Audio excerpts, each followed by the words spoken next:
Infosys as well on the 22nd June. So we hope that the things will get better. And the technical expert of the today's topic, Mayank Mohankaji, with us. So he will guide us on the various aspects on the income tax portal, tax audit, and the confusing provisions which came in the today's budget. There are a lot of confusions about the TDS and TGS provisions, recent changes in the market as well. So before going into the technical session, I request Chairman of our branch, C. Nitin Kataria ji, to do the formal welcome address. Nitin bhai. Thank you, Nishant bhai, and I hope I am audible. So, welcome, Mayank sir. And today I welcome all the members who have joined this webinar. Today we are having a very important webinar on the recent changes in TDS, TCS, and the tax audits and the newly launched in ITR portal. But I think that the government is trying their best, but still there are some lags in the income tax portal, and we are not able to access the same. And there are many facilities which are not available or either not working. So the government is trying its best, and they are holding a meeting with Infosys also on 22nd. And to give us more details about on this topic, we are having a very learned speaker, Mayank Mohankaji, who will who has taken his time out and agreed to a request to have a webinar with us. So on each and every nitty-gritty is related to the topic of TCS, TDS, and ITR portal working, and he will give us a brief explanation. And I hope members, all the members who have joined already, are going to have a wonderful session. And you can also ask your queries to the max, because it is the time where government has also asked for suggestions from us for the problem which we are facing. So as many questions or as many queries will come forward, so we can give a proper representation to the government regarding the income tax portal. So now I think we have joined a lot of members. So without wasting too much of time, it is time to just start the session for today. Welcome everyone. Over to you, Nishant. Thank you, Nitin bhai. Thank you very much for also highlighting the point that government has asked the all stakeholders, including the institute, for the issues raised, so we can make the proper presentation and tell the government that what are the challenges faced by the members. Now I welcome the technical speaker of the today's session, CA Mayank Mohankaji. CA Mayank Mohankaji is seasoned tax practitioner and a fellow member of ICI. He is a honors degree holder from the most reputed college in the field of commerce, that is Sri Ram College of Commerce. He is a regular speaker at various platforms. He has a wide experience of 15 plus years in the fields of taxation, both direct and indirect. He is doing his practice as an advisory member and in consultancy field in various taxation related matters. He has written various articles on different platforms related to direct and indirect taxes. He has also authored bestseller professional book titled Faceless Assessment, Appeal and Penalty, Ready Reckoner, and other books with the taxman, including a journal book named Super 21, providing the real life winning representations in the income tax, GST, which can be very helpful for the members. So we are very happy that we have such a learned speaker with us to understand the issues related to TDS, TCS, new income tax portal, and the tax audit. So now I request Mayank sir to start the technical session. Mayank sir, please, stage is all yours. Thank you, Nishant sir. A very good evening to all of you. And at the outset, I congratulate Nitin bhai and Nishant bhai and all my dear friends from Gurugram branch of NIRC for organizing such a well-timed webinar on three very important and relevant topics, that is changes in the TDS and TCS provisions, e-filing portal of the Income Tax Department, and the tax audit report. Friends, first I will take up the TDS provisions. And Well, can you guess for the financial year 2021, how much was the total annual direct tax collections? Any guesses? Well, it was 12 lakh crores. And further, can you guess out of these 12 lakh crores, how much did TDS constitute? TDS constituted almost 45% of the total direct tax collections of 5.45 lakh crores. So I have shared these numbers with an objective, because out of the total direct tax collections, TDS year by year, the share of TDS is increasing. And as we all know, that Chapter 17B of the Income Tax Act contains all the TDS sections and provisions. And currently, to the best of my knowledge, there are 38 such sections.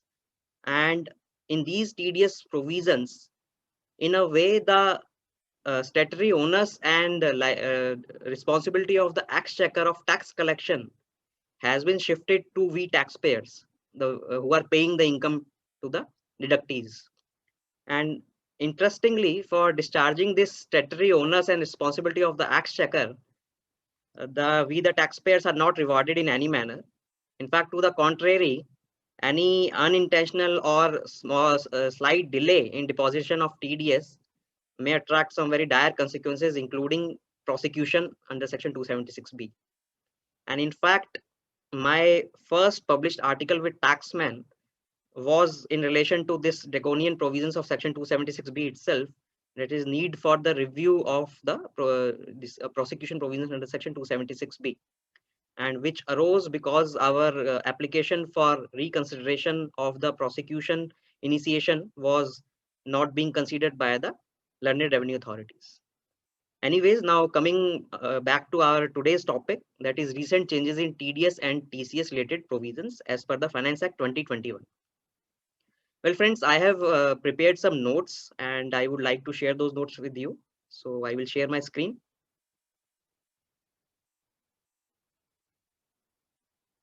I hope my screen is visible to all.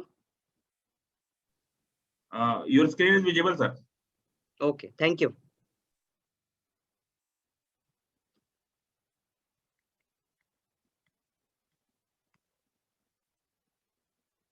Well, friends, as I was mentioning, that recent changes in TDS and TCS provisions, the Finance Act 2020 has inserted two important new sections concerning TDS. Obviously, there are two more sections also. Section 194 relating to TDS on dividend income, as dividend income has been taxable in the recipient holder, and another section concerning 194P of TDS on senior citizens above aged 75 years and above. But in this particular session, more important TDS provisions having universal application, that is Section 194Q and 206AB, I will take up. Firstly, Section 194Q, that is TDS on purchase of goods. Friends, as we all know, that Finance Act 2020 has inserted a new TCS provision 206C1H, and but that was relating to tax collected at source, and that was under that provision, with effect from 1st of October 2020, the seller was liable to collect TCS from the buyer. And I will take up that section also in detail. But firstly, coming back to our Section 194Q, that is TDS. So who is liable to deduct TDS under Section 194Q? I have prepared some frequently asked questions and have tried to answer all the apprehensions and queries concerning this particular section. So hopefully it will serve as a ready referencer for all of us. And in the end, I would like to request Nitin Bhai to share these notes with each and everyone. So now coming back to our topic, that is, who is liable to deduct tax under Section 194Q and at what rate? So friends, any buyer purchasing goods from a resident seller, this is important. Resident seller has to be resident. If the seller is non-resident and if the goods are exported, then goods are imported, then obviously the provisions of Section 194Q will not attract.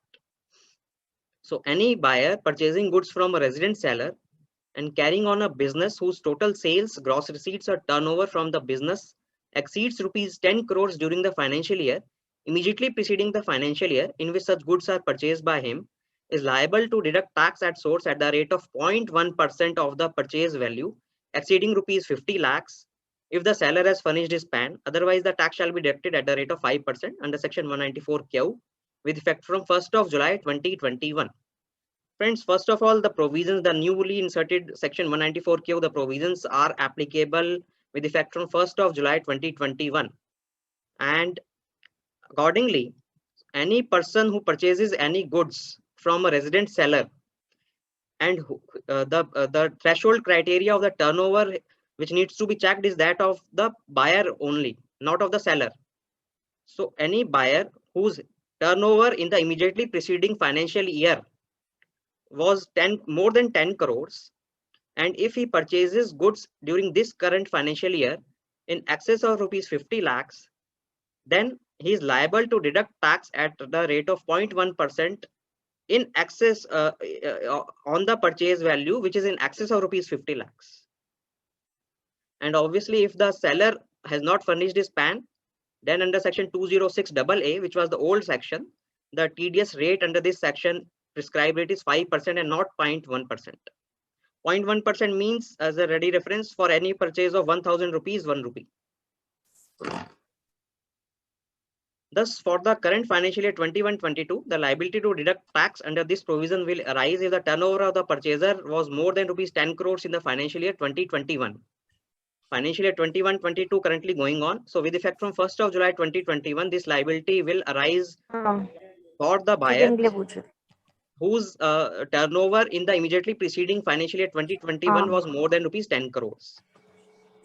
And further, friends, this section 194Q is applicable on all specified buyers, whether individuals, HUFs, AOP, BOI, firm, LLP or company. No exclusions are there. But friends, we have to take care that only purchase of goods attract TDS under section 194Q and not purchase of services. Purchase of services, there is 194J. From which date the threshold limit of rupees 50 lakhs will be computed? Well, this is a very important question, friends, because we need to understand this, that this provision 194Q has been made operational with effect from 1st of July 2021. So the question may arise that what will happen to the turnover arising between 1st of April 2021 till 30th of June 2021? Whether it will be taken into account in determining the threshold limit of 50 lakh rupees? Well, yes, friends, because the similar confusion arose when the erstwhile section, earlier section 206C1H concerning TCS was introduced, and CBDT via its circular number 17 has clarified this thing, that even the turnover, even the purchase, but in this section 194Q, purchase has to be considered. So purchase value, purchase which has taken place from 1st of April 2021 till 30th of June 2021 will also be considered in determining the threshold limit of 50 lakh rupees. But however, TDS has only to be deducted on that portion which is in excess of rupees 50 lakh rupees, and not on the entire 50 lakh, not on the entire. Once the threshold limit crosses or 50 lakh rupees crosses, then only on that portion which crosses 50 lakh rupees will attract TDS under this section 194Q at the rate of 0.1% and not the entire turnover. So there is an immunity up till 50 lakhs of purchases.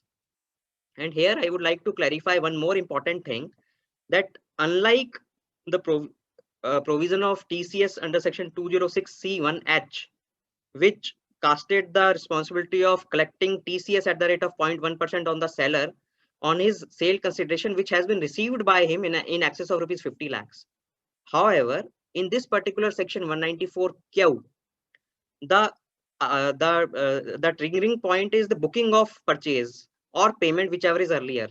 So it is immaterial whether the purchase consideration has been actually paid by the buyer or not.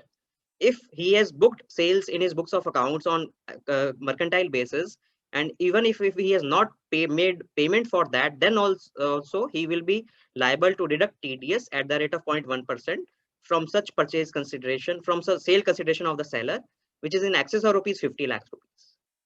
So I hope I am clear up till now. Yes, sir. Okay, thank you. So then we should proceed now. Whatever things I have discussed, let us try to understand those things with the help of an example. I have hypothetically drafted some scenarios. Let us take these one by one. So in scenario 1, Mr. X is a buyer and his turnover in financial year 2021 is 12 crore. His turnover in current financial year 21-22 is 8 crores, and the purchases or the payments which has been booked by him with effect from 1st of April 2021 to 30th June are 40 lakhs rupees, and the purchases booked by him from 1st of July 21 to 31st March 2022 are 60 lakh rupees. So how much TDS will has to be first of all, whether TDS is liability is attracted or not, and if yes, at what rate and what will be the quantum. So friends, here we should be very clear that the for determining the triggering point, the turnover of the buyer for the immediately preceding year has to be considered and not in the current year. So in this example, even if the turnover in this current year is less than 10 crores, but the determining threshold is this 12 crore. So this, since this is in excess of rupees 10 crores, therefore the buyer will be liable, buyer will be eligible and specified buyer for under this section. Now, how to determine the amount of purchases on which TDS has to be deducted? Friends, as I was discussing that since the purchases which has taken place from 1st of April 2021 till 30th of June are 40 lakh rupees, and the purchases from 1st of July, which is the operation effective date from which this 194Q provision will start, are 60 lakh rupees. So here we need to take care that this particular turnover is also very relevant for determining the threshold of 50 lakh rupees for this current year. So total purchases which he has either booked or made payment is 1 crore rupees. So obviously he has crossed the threshold limit of 50 lakh rupees. So he will be liable to deduct TCS. Now on what portion of this 1 crore rupees TCS has to be deducted, TDS has to be deducted? TDS has to be deducted on 50 lakh rupees, which are in out of this 1 crore rupees. The 50 lakh rupees is the basic exemption limit, and the excess amount of purchases in excess of 50 lakh rupees, that is 50 lakh in this example, will attract TDS at the rate of 0.1%. Okay, I hope I am clear.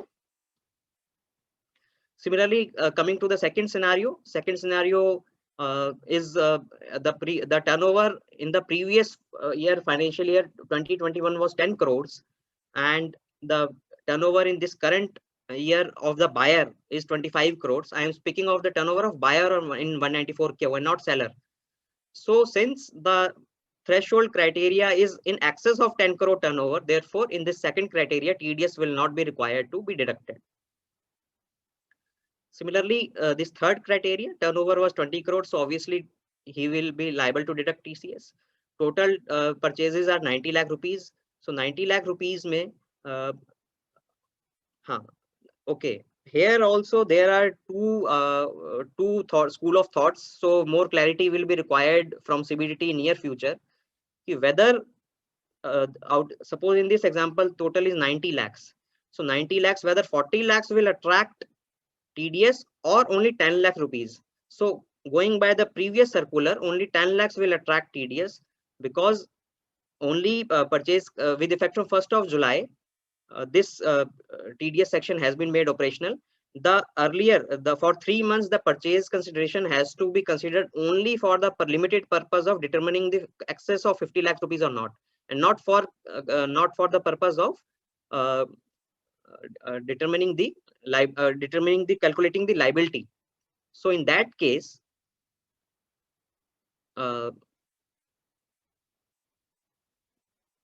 yes, I think that this only the purchases which have been made or booked from 1st of July will attract TDS under section 194Q, and those purchases made before 1st of July will not attract TDS. So this is clear. But hopefully The CBDT will come out with clarification very soon, but till date there is no such clarification. But based on the earlier circular of 206 C1 206 C1H, we can conclude that this will be the position. So all next two examples are similar. Now coming to another question. Yeah, I have already discussed this thing that when tax shall be deducted under this provision, there is a purchase of goods from a resident person. This thing is very important, that the seller has to be resident.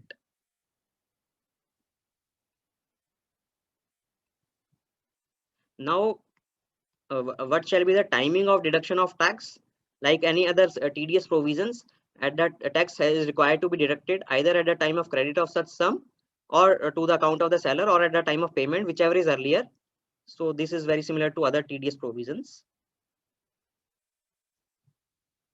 Whether upon once the consideration for purchase of goods exceeds Indian INR 50 lakhs rupees, is the TDS required to be made on the entire consideration or only on the consideration? This I have already discussed, that only on that consideration which is in excess of rupees 50 lakhs rupees and which has been made or booked after 1st of July 2021.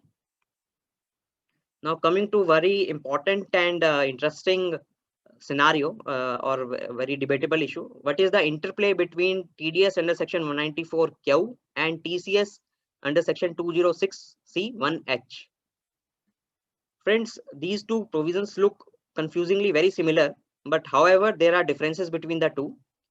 As I have already mentioned earlier, that this TCS provision under section 206C1H was inserted by the Finance Act 2020 with effect from 1st of October 2020, and it required the seller of the goods whose turnover in the immediately preceding year was in excess of 10 crore rupees to collect TCS at the rate of 0.1%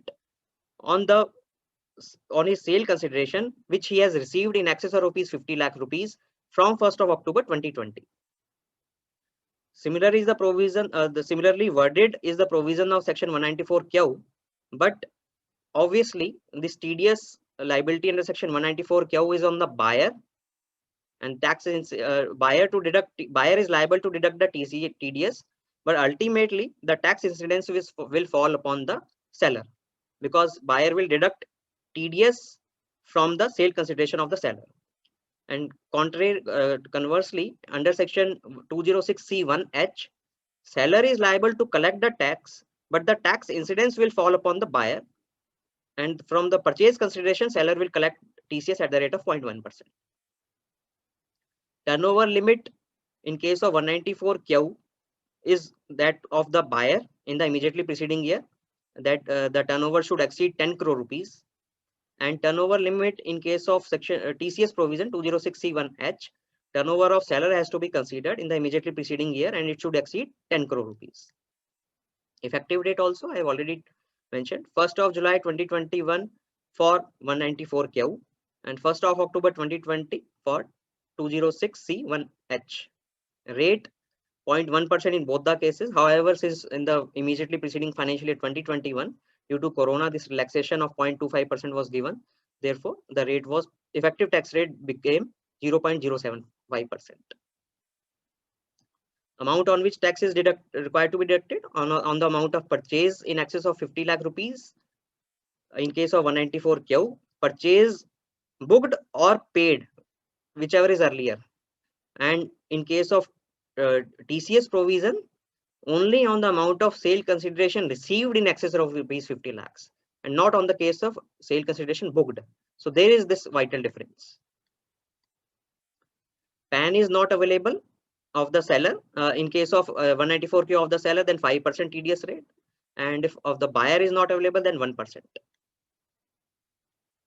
Time of deduction, I have already discussed that 194Q is at the time of credit or payment, whichever is earlier, and 206C is at the time of receipt. Exclusions, 194Q is not applicable if tax is deductible under other provisions of the Act, other TDS provisions of the Act, and secondly, tax is collectible under section 206C other than 206C1H. So here, other than when it talks about other than 206C1H, the say for example 206C1F, where TCS has to be deducted at the rate of 1% has to be collected by the seller on sale of motor cars of value in excess of rupees 10 lakh rupees. So if TCS is collected, if TCS is collected under section 206C1F, then TDS under section 194Q will not apply. However, conversely, if section, I will discuss this very important point in detail, that if there is a one transaction on which both the provisions 206C1H of TCS and 194Q can apply, so which provisions will prevail? In such cases, TDS under section 194Q will prevail over the TCS provisions under section 206C1H. We will also discuss this with the help of one example. Preference to be given: purchaser is first liable to deduct the tax if the transaction could be subject to both provisions. Seller shall be liable to collect the tax only if the purchaser is not liable to deduct the tax or purchaser has failed to deduct the tax. If the purchaser has, in case of default of the purchaser, then the liability shifts to the seller to collect TCS. When deposit or collected with by the 7th day of the subsequent month, as usual in all the cases. Quarterly statement in case of 194Q has to be furnished in 26Q form, and in case of TCS, it has to be furnished in 27EQ form. And TDS certificate corresponding to 194Q is form 16A, and corresponding to 206C is form 27D. This thing now, point number 8, I have already discussed that where a transaction is covered by both the provisions, that is TDS under section 194Q and TCS under section 2061H, who shall be liable for deduction, collection of tax. This I have already discussed, that first buyer will be liable to deduct TDS under section 194Q at the rate of 0.1% on that transaction. And in case buyer deducts and deposited that amount with the exchequer, then seller will not be liable to collect TCS on the same transaction under section 206C1H. But however, if there is some default on the part of the buyer, then obviously the liability shift to the seller. Then seller cannot take the immunity under this section. And now coming to another example, I have again worked out some examples to better illustrate these provisions. So in example 1, this is scenario 1, 2, and I just want to one announcement. A lot of members are continuously writing the queries in the chat box. So we will be having a brief, small query session. So all members are requested to write down their queries and ask in the end of the session. So that will be good. Yes, that will be more meaningful and productive. Yes, thank you. Okay, coming back to our example 1, scenario 1, 2, and 3. I have taken 3 scenarios. So turnover of the seller is in first scenario is 11 crores, and scenario 2 is 10 crores, scenario 3 is 12 crores. Now, firstly discussing scenario 1 only. Turnover of the seller is 11 crores, turnover of buyer is 10 crores, sale of goods which has been booked is 2 crores, and sale consideration paid during the year is 1 crore. So in scenario 1, who is liable to deduct or collect tax? Obviously, since the turnover of the buyer is not, when I talk about turnover, it is in the immediately preceding financial year and not in the current year. So in this scenario 1, since the turnover is 10 crores and not in excess of 10 crores. So this thing also needs to be taken care that only turnover in excess of 10 crores will attract 194Q and not up till 10 crores will not attract. So obviously in this scenario, buyer will not be liable to deduct TDS 194Q. But since the seller's turnover in the previous year is 11 crores in excess of 10 crores, therefore, provision of 206C1H will apply in this scenario 1. And rate of tax will be 0.1%. I am talking about the current financial year 21-22, therefore the rate will be 0.1%. And amount on which tax to be deducted or collected, since this is 206C1H, therefore the seller's liability to collect TCS is on the amount of sale consideration which has been received by it and not on the total sale consideration booked by it. Therefore, in our scenario 1, sale consideration which has been paid by the buyer to the seller is only 1 crore, and out of that 1 crore, only that portion will attract TCS, which is in excess of rupees 50 lakh rupees. So 50 lakh rupees TCS will need to be collected by the seller, and that will be 0.1% of 5,000 rupees. So I hope I am clear in this example.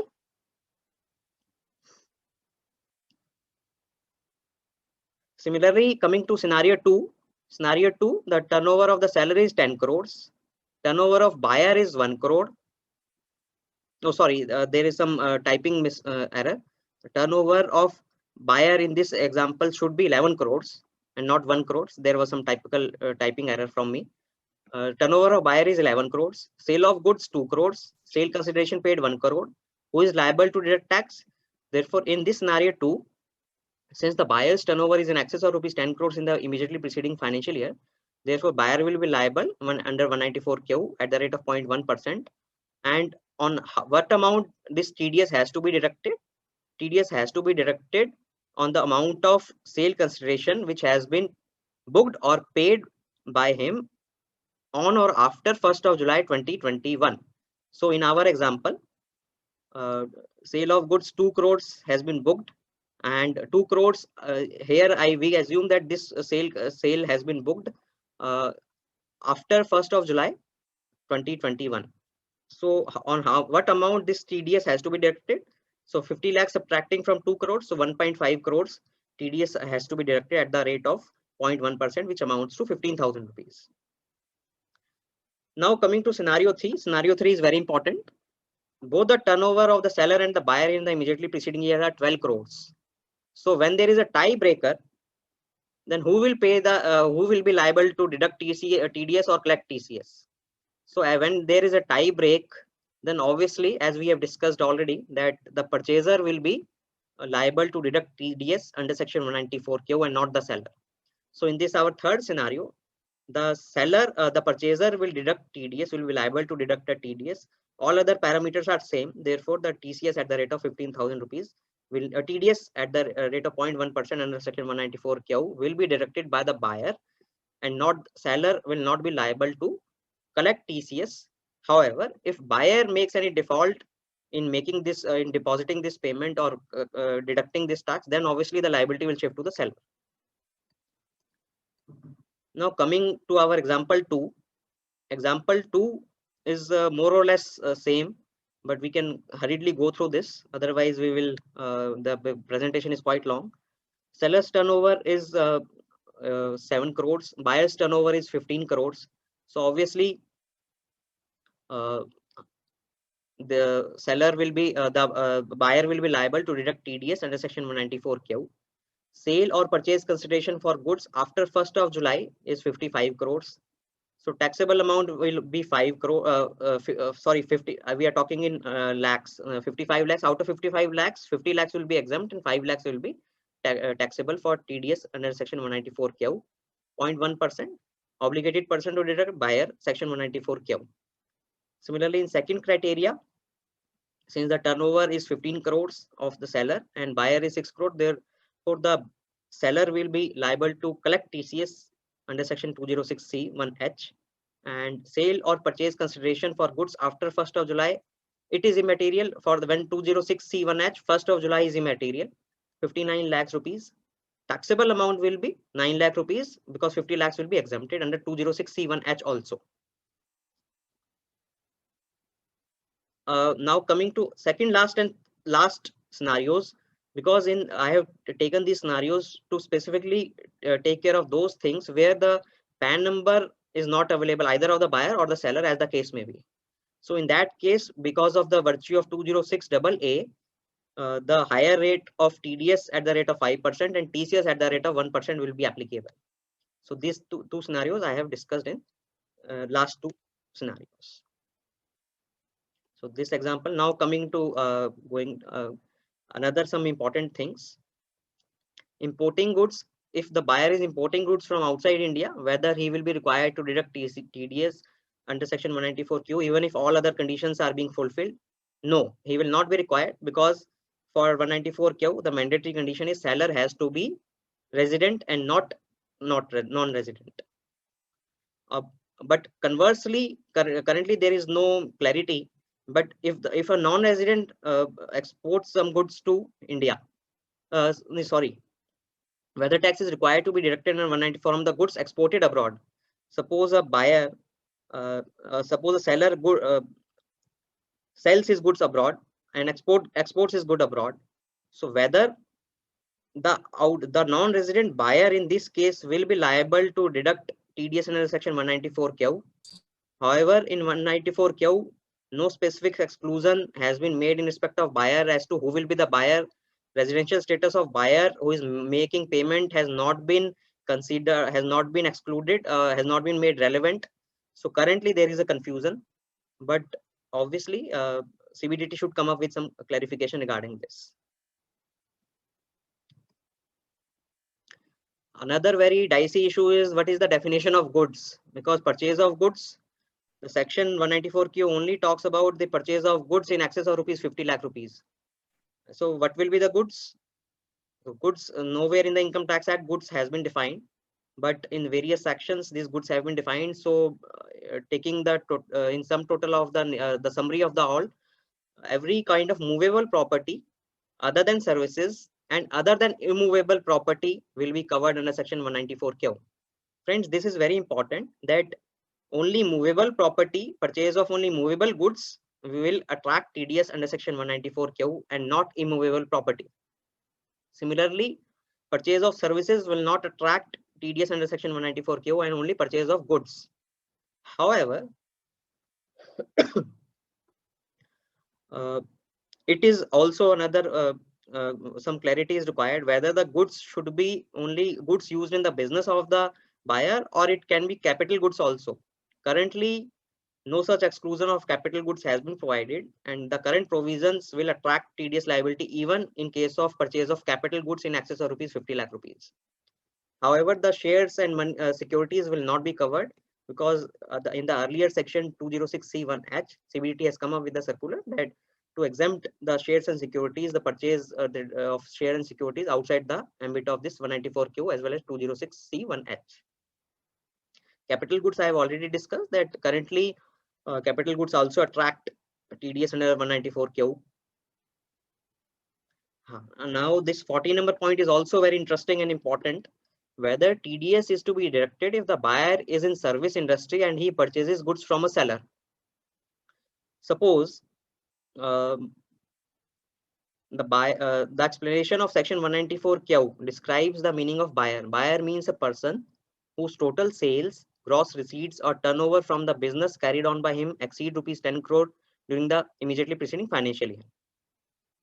Section 2, subsection 13 of the Income Tax Act contains an inclusive definition of the term business. Business includes any trade, commerce or manufacture or any adventure or concern in the nature of trade, commerce or manufacture. Hence, we can infer that business includes services also, and if the buyer is a service provider, he has to deduct TDS on purchase of goods if other conditions are satisfied. So friends, even if the buyer is a service provider, but since professional and business will be counted equally, and if he is purchasing some goods not necessarily related to his business but capital goods or other goods in excess of rupees 50 lakh rupees, then even if he is not in business carrying out a business in strict sense, but then also as per the current provisions he will be liable to deduct TDS. The earlier thing which I mentioned, that purchase of service does not attract TDS under section 194Q, was in relation to the service, which suppose a person avails the professional services of some service provider, then obviously, and even if the if the consideration for those services, professional services, is in excess of 50 lakh rupees, and the turnover of the buyer in the immediately preceding year is in excess of rupees 10 crores, then also 194Q section provision will not be attracted. But however, if the buyer himself is a service provider, it is immaterial because the service, but the only criteria is receipts, gross receipts from business or profession in excess of rupees 10 crore rupees. Immovable property also I have covered that 194Q is not is not applicable on purchase of immovable property. Only movable property is covered. Now, point number 16 is also very important and interesting. Friends, 194O is another section which has been inserted by the Finance Act 2020. And under this section 194O, TDS is required to be deducted by a key e-commerce operator while making payment to e-commerce participants. Suppose Zomato, I am taking one hypothetical example. Suppose Zomato is the e-commerce operator, and from Zomato, some participants which are known as the e-commerce participants, say Haldirams or other food houses, have listed themselves in Zomato. So in this case, the TDS under section 194 is required. And suppose I purchase some food from Zomato. I order some food from Zomato. I order one thali of Haldirams from Zomato. So in this case, I will be the ultimate user. So from the payment which I makes to Zomato or Haldirams, Zomato will deduct TDS at the rate of 1% on the amount which Zomato pays to Haldirams. So that was the provision of 194O, which has been made operational from the preceding financial year 2021. But considering in our example, suppose I purchase some goods on Amazon, and some business, goods manufacturer or supplier has listed himself or herself on Amazon. So whether in such a scenario, if 194O TDS has already been deducted by Amazon from the payment of that particular goods manufacturer, from the payment which I have made to him, 194O TDS has already been deducted, whether still again, then in my example, I would be required to deduct TDS from the payment which I make to that goods manufacturer? The answer is no, because section 194Q very clearly clarifies that if TDS is deducted under any other provision of the Act, including 194O, then 194Q will not apply. I hope I am clear. Whether TDS is liable to be deducted on purchase of jewelry not connected with the business. Currently, there is no clarity. Going by the definition of the lack of clarity, even the purchase of jewelry, even if it is used for personal consumption, may attract TDS under section 194Q in excess of ₹50 lakh. If the turnover of the buyer is obviously in excess of 10 crores.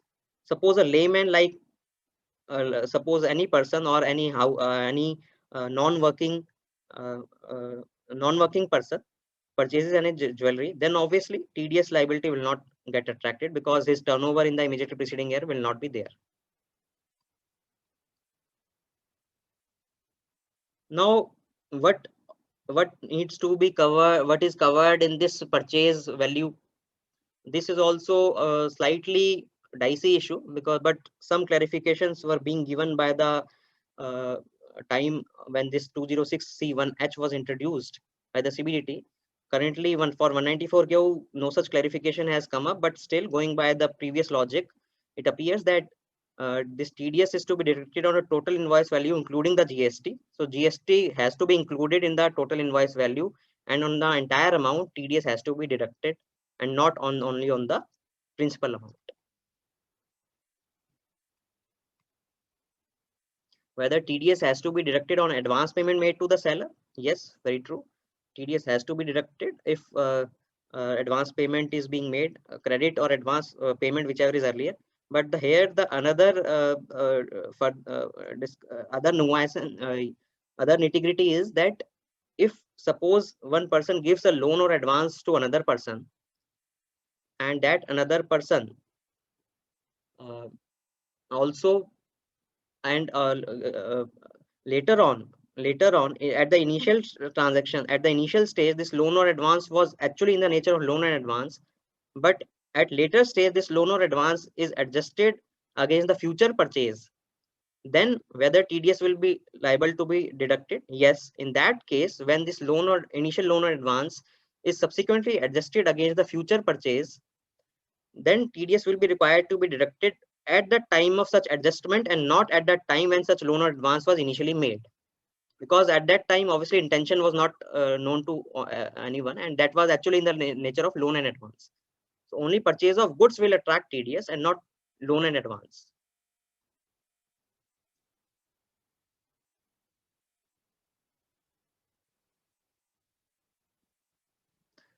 Now, point number 23 is very important, because coming to this financial year 21-22, so from 1st of April 21 till 30th June 2021, which provisions will be applicable? TDS provision under section 194Q or TCS provision under section 206C1H. Since I have already mentioned that TDS provision under section 194Q are applicable only with effect on 1st of July, therefore from for any sale booked or purchase made till 1st of April 2021 till 30th June 2021, TCS provision will be applicable and not TDS provision under section 194Q. However, if subsequently to on or after 1st of July 2021 any purchase is being made, then the earlier purchase being made in the earlier 3 months will also be taken into account in calculating the threshold limit of 50 lakh rupees of the purchases. But for the purpose of these 3 months, TCS under section 206C1H will be applicable. So the seller cannot say that buyer was liable. For these 3 months, seller the liability rests with the seller only.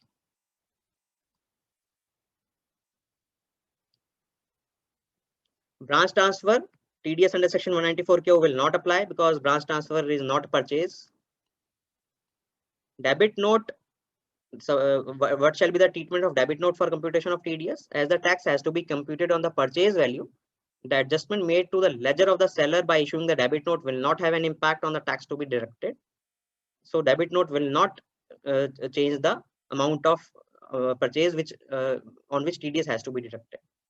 Whether purchase returns should be adjusted for computing the threshold limit of INR 50 lakhs. Well, friends, the threshold of INR 50 lakhs is to be computed considering the consideration paid for purchase of goods, and thus where the goods are returned, the value of such goods shall be reduced for arriving at the threshold of INR 50 lakhs rupees. However, such purchase returns ought to have been made on or before the point of tax deduction, as the threshold of INR 50 lakhs has to be checked at the point of time when liability to deduct tax at source arises. Any subsequent returns cannot be considered, meaning thereby that if for financial year 21-22, suppose the purchases, the gross purchases are suppose 50 lakhs rupees, and within this financial year up till 31st March 2021, say there is a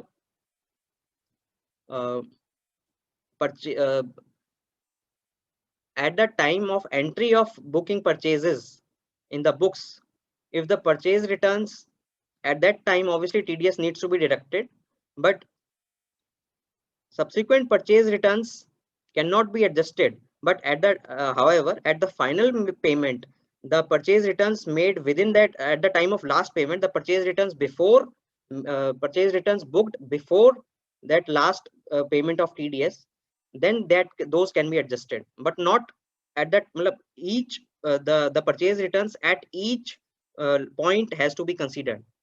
Whether at the time of booking, suppose I am booking purchases of in excess of 50 lakhs rupees. So on the total amount in excess of 50 lakhs rupees, I will be liable to deduct TDS.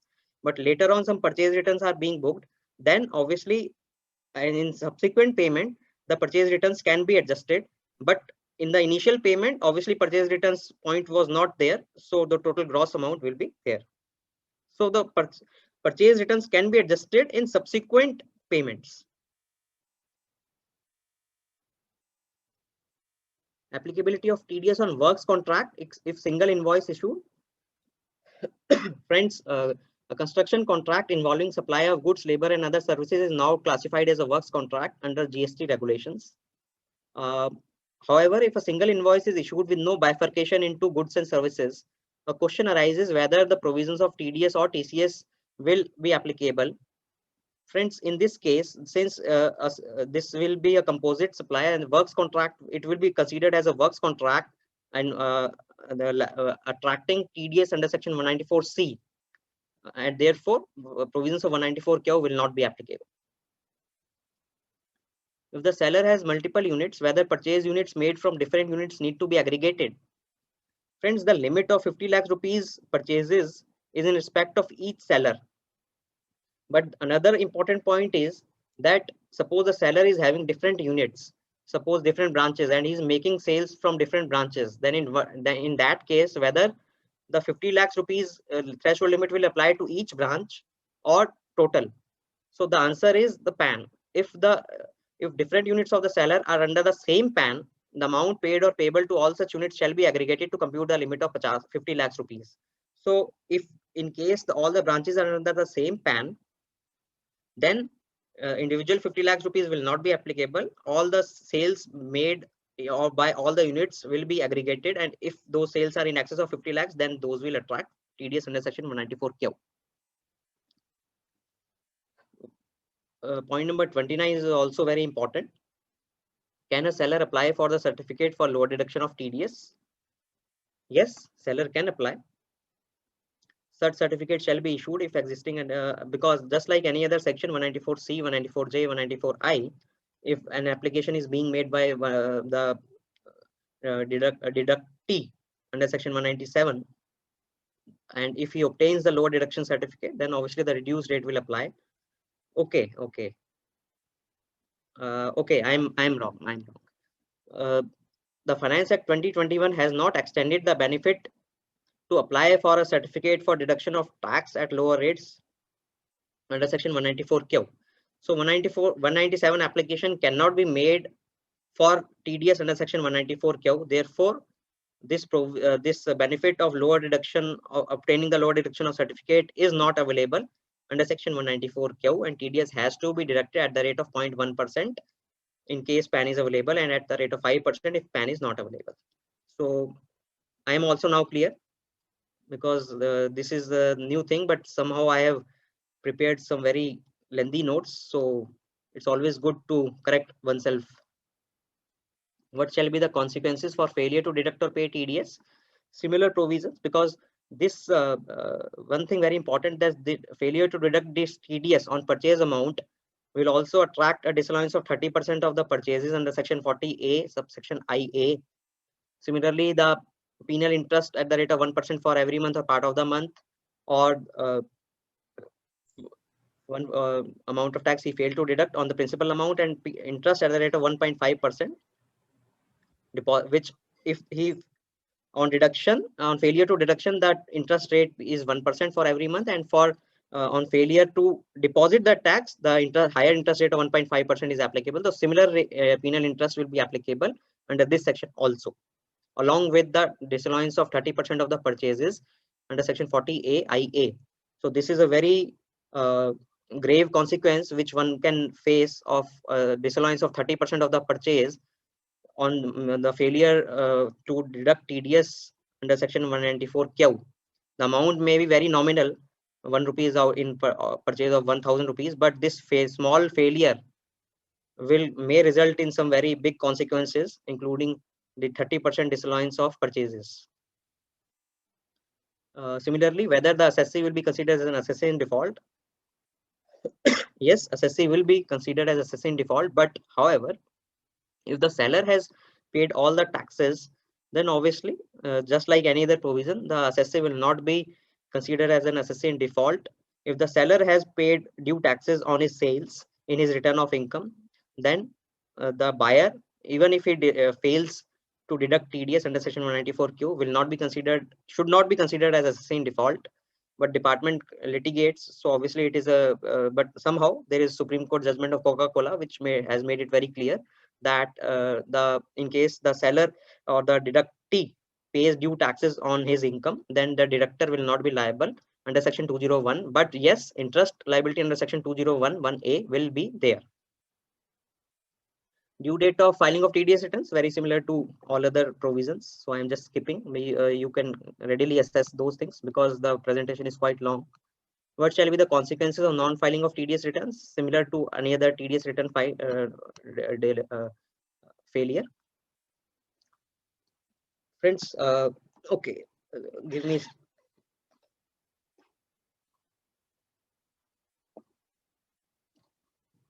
Now coming to another very important section which has been inserted by Finance Act 2021, and that is section 206 AB in the Income Tax Act. This is also very important, and in fact this section, in my personal opinion, is bound to create many problems in the coming future. What does this section 206 AB says? Section 206 AB provides that notwithstanding anything contained in any other provisions of this act. So first of all, this section starts with starts with a non-obstante clause, that is notwithstanding anything. So the relevance of this thing I will discuss non-obstante clause very in the coming point.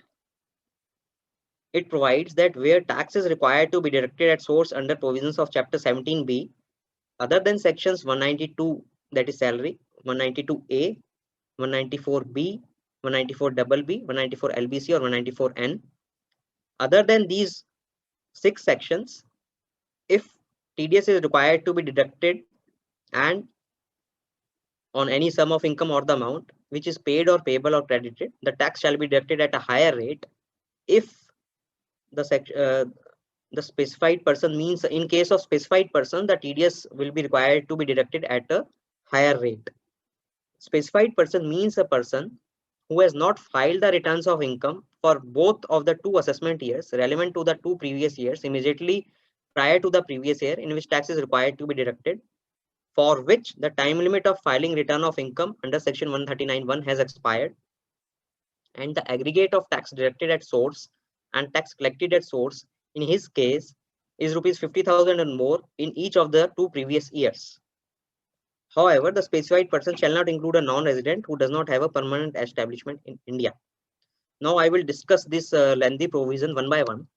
First of all, non-obstante clause. The relevance of this non-obstante clause is that even if the assessee or the concerned deductor has obtained the lower or nil TDS certificates, but in spite of the fact that he has obtained this nil TDS certificate also, but if he has not filed his income tax returns for the immediately 2 previous financial years, then higher TDS under section 206 AB has to be deducted, and therefore this non-obstante clause makes redundant the benefit of lower or nil TDS certificate to the deductor under this 206 AB. Which of the sections or TDS provisions which are not liable, which are not covered under 206 AB of higher TDS rates? Section 192 salary, 192A TDS on premature withdrawal of EPF, 194B TDS on winning from lotteries, crossword puzzles, 194BB TDS on winning from racehorses, 194LBC TDS on income in respect of investment in securitization trust, and 194N TDS on cash withdrawals. So barring these 6 TDS sections, all other TDS sections, failure on the part of the deductee to file his income tax returns for the immediately preceding 2 financial years for which the time limit for filing ITR under section 139(1) has expired, then higher TDS rate under section 206 AB will be applicable.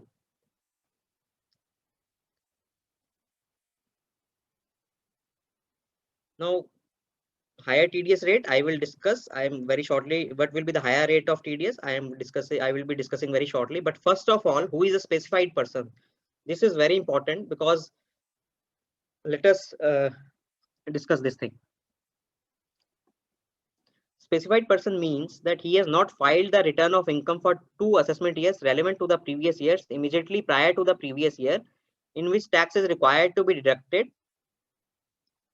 But friends, the second limb is very important. The due date to file such return of income as prescribed under section 139(1) has expired. Friends, this is very important. So let us consider the current financial year 21-22. Because the current, let us consider the financial year 2021, assessment year 21-22. Since as of now, the due date of filing ITR, both for the non-auditable cases and the auditable cases for the financial year 2021 has not expired currently. Even today, the due date has not expired. It is 30th September in case of non-auditable cases and 31st October or 30th November in case of auditable cases, transfer pricing or not. So since at this current today, suppose there is 19th of June 2021, suppose today if I am making any payment and whether I will require to deduct TDS at the higher rate. So for determining this higher rate, which 2 previous years have to be considered? Going by the common parlance or going by the just simply the face of it, it appears that for financial year B6 the immediately to preceding financial year will be financial year 1920. For this financial year, sorry, because the 2 years immediately preceding the financial year in which TDS is to be deducted. So suppose on 19 June 2021, I am making some payment of income to anyone, say under section 194C or 194I or 194J. If so, in the current financial year 21-22, I am making some payment which requires deduction of TDS under any of the sections. So whether going by the common parlance, it appears that for financial year 21-22, tax deduction immediately to preceding financial years will be financial year 2021 and financial year 1920. But since till 30th of September 2021, the time period for filing returns for this financial year 2021 has not expired. Therefore, this financial year 2021 will be excluded for determining the limit for which the tax filing return status has to be assessed by the deductor. So accordingly, till 30th of September or 31st of October or 30th of November, since the ITR filing due date for the financial year 2021 under section 139(1) has not expired, so for during this intervening period till 30th September or 31st October or 30th November, the immediately 2 preceding years will be financial year 1920 and 1819 and not financial year 2021 and not financial year 2021 and 1920, because financial year 2021 the time period has not expired. So the only those 2 previous years for which time period on the date of deduction of filing ITR under section 139(1) has expired, those 2 previous years has to be considered. Now here the language of the section again creates another confusion, that suppose what if the person files if the person to whom I am making the payment files his belated return or revised return under section 139(5) or 4 and not under section 139(1). So going by the clear current provisions, this higher TDS rate will be applicable once the time period for filing return under original return under section 139(1) has expired, even if the income recipient has filed his income belatedly or revised. But obviously this will create hardship to the assessees. But nonetheless, the language of the section mandates this, that higher TDS rate in case of non-filers of ITRs as a penal provision has to be levied on them, has to be deducted. Friends, again, currently the language of the section, nowhere it has been prescribed that those persons or recipients of incomes who are otherwise not liable to file their ITRs, suppose a senior citizen, super senior citizen in this Finance Act 2021, Finance Act 21, super senior citizens aged 75 years and above, having only pension income and interest income, have been exempted from filing their ITRs. But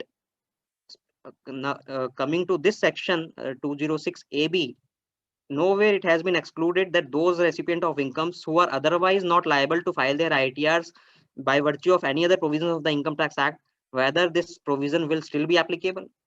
Because suppose a super senior citizen is having any income of 5 lakh rupees and TDS fixed deposit of 5 lakh rupees, TDS has been deducted 50,000 rupees. So 50,000 rupees or excess TDS in the immediately preceding year will attract provision of 206 AB. Nonetheless, even if that super senior citizen is not required to file his ITR by virtue of this new provision, but still, since the TDS amount is 50,000 rupees, therefore going by the current language of the provision, it appears that higher TDS rate of double or 5%, whichever is higher, will be applicable. But in my personal opinion, this should not be the case, and CBDT should come out with clarification as early as possible, because this can never be the intent of the legislature to penalize even those recipients of incomes, also those who have been specifically and expressly excluded from filing returns just by the provisions of the Income Tax Act. But currently this lacuna is there, so this language is amenable to be misinterpreted by the department. So now coming to another very important thing, what will be the rate of TDS? Section 206 AB provides that where tax is required to be deducted under this provision, the tax shall be deducted at the higher of the following rates, that is twice the rate specified in the relevant provision of the Act, twice the rate or rates in force, or 5%. So generally twice the rate or 5%, whichever is higher. Suppose in 194J, TDS rate is 10%, twice the rate will be 20%. But suppose in 194C, TDS rate is either 1% for individuals and HUFs and 2% for corporates. So in that case, the double the rate of 1% is 2% and double the rate of 2% is 4%. But in that case, the higher limit of 5% will be applicable. But in whichever is higher, 5% or double the rate, whichever is double the applicable rate, whichever is higher. But then another hardship, if in those cases where the provisions of section 206 AA, earlier 206 AA provides for a higher TDS rate of 20% in cases where PAN number has not been furnished by the deductee. So in those cases where the deductee has not furnished his PAN, and in addition he has also not filed his return for the immediately two preceding financial years, then what will be the rate? Then the law provides that the rate of 206 AA or 206 AB, whichever is higher, will prevail. So higher rate will prevail, and most likely 206 AA of 20% rate is the maximum rate, therefore it will prevail.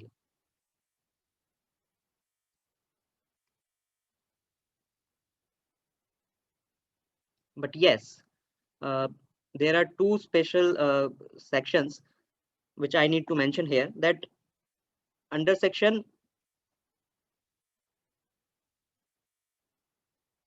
206 AA also, 206 AA, if TDS rate of 194 Q, which we just now discussed in length, that if TDS was required to be deducted under section 194 Q by the buyer for purchase of his goods in excess of rupees 50 lakhs, then, and he has not deducted the TDS, 5% tax rate to apply if the tax is deductible under section 194O and section 194Q. So 206 AA provides of the maximum higher rate of 5% and not 20%. So this thing needs to be taken care, that in under section 194Q, any failure to deduct TDS under section 194Q, in case of 194Q, if the seller does not furnish his PAN to the buyer, then under section 206 AA as well as 206 AB, the higher percentage of 5% will be applicable and not 20%, because 206AA itself provides that in case of 194Q and 194O, the higher rate of 5% is there and not 20%. So hope I am clear here. So in case of 194Q, where the buyer was required to deduct TDS, but the seller has not furnished his PAN to the buyer and has also not filed his return of income for the immediately two preceding financial years, then TDS at the rate of 5% under section 206AB will be applicable and not 20%.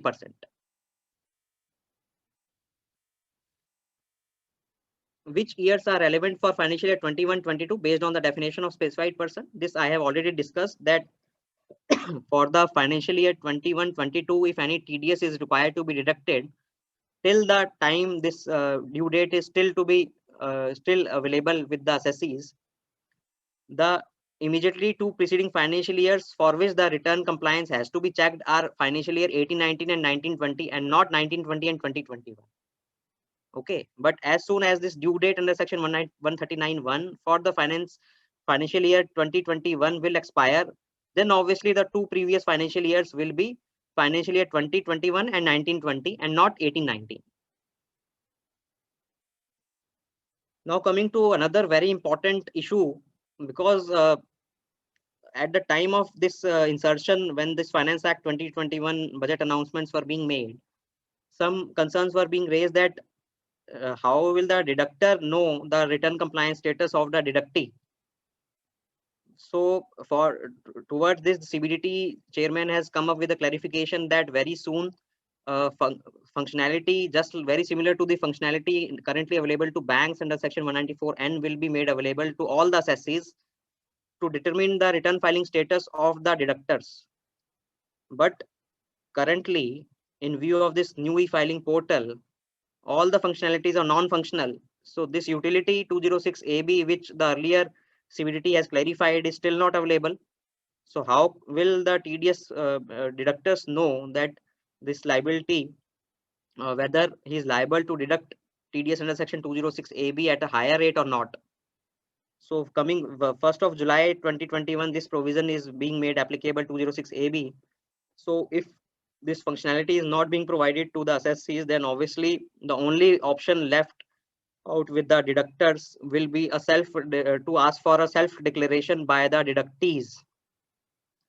And obviously the self declaration has to be relied upon in the absence of any other thing. But hopefully the finance ministry and the Infosys people will take due cognizance of the hardships of our which we are facing currently since last 15 days. So on this 22nd, some result will come. But till that time, these functionalities, including all other functionalities, are not being made available. Then obviously there is very serious consequence that a deductor, for no fault of his, because of the inability of the functionality which by which he could make out as to whether the deductee has filed his returns for the previous years or not, he can be considered as an assessee in default under section 201, because section 201 is equally applicable for this section 206AB also. So the way out left is to ask for a self declaration under section 206AB, and I have tried to make one self declaration in which the deductor should ask for all the three parameters, that is whether the amount of TDS is more than rupees 50,000, what was the due date of filing of your ITRs for the immediately two preceding financial years, what was the actual date of filing of your ITRs, and very importantly, this ITR acknowledgement also one should ask for from the deductees. Because I was looking at the e-filing portal, that when it will become fully operational, at least this is the functionality that by filling the acknowledgement number, the return filing status will be visible to the assessees. But nonetheless, it should not be, in my personal opinion, this functionality should be not be dependent upon the availability of the acknowledgement number, because acknowledgement number one may like to share or not. So the PAN number should be the criteria, just like in 194N. If by merely entering the PAN number, one could the banks are able to determine the return filing status of the persons for the immediately 3 preceding years. So therefore, the same functionality which was very much functional for under section 194N in the earlier e-filing portal should be made available in the new e-filing portal also for all the assessees, so as to do away with the hardships which the assessee will face after 1st of July 2021. Friends, 206CCA section has also been inserted in Finance Act 2021. It is very similar to 206AB, and 206CCA talks about higher TCS rate when there is a default, when the non-filing of returns in the immediately 2 preceding years by the buyer, then the seller is liable to collect TCS at double the rate or 5% rate, whichever is higher.